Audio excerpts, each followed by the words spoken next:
JuJu Watkins has four-word verdict on Caitlin Clark's Time Athlete of the Year win.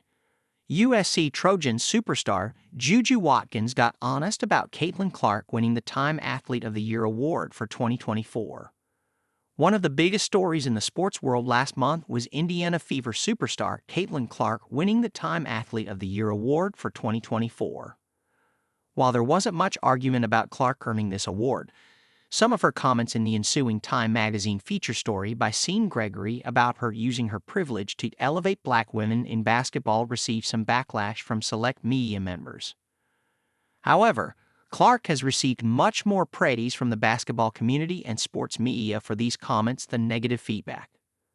The most recent person to give their opinion on Clark's award win and privilege comments are USC Trojans superstar sophomore JuJu Watkins, who is currently pursuing Clark's NCAA scoring record.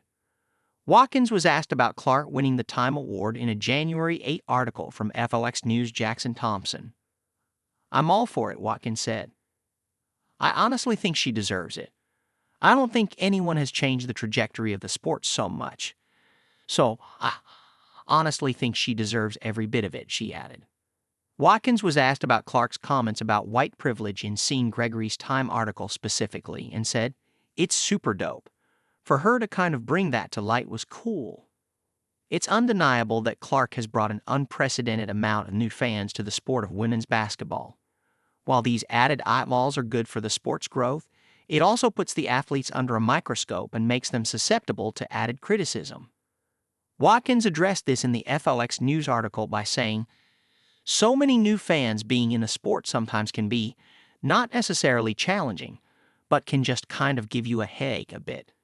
Not a lot of people know what they're talking about sometimes, but it's great for the sport. The fact that people are watching is enough in itself. We'd like it to be positive, but it's not always going to be like that, so as long as we continue to raise the numbers and viewership goes up, I think that's all we can ask for," she added.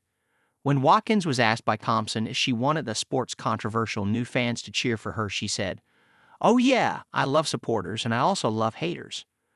I think that's just a part of the game. There's so many sides to it. So it's the nature of the game and there's always going to be negative and positive aspects of it," she continued. Watkins and Clark never played each other in college. While fans will have to wait until 2027, when Watkins is WNBA draft eligible, until they can, the showdowns to come between them will surely be worth the wait.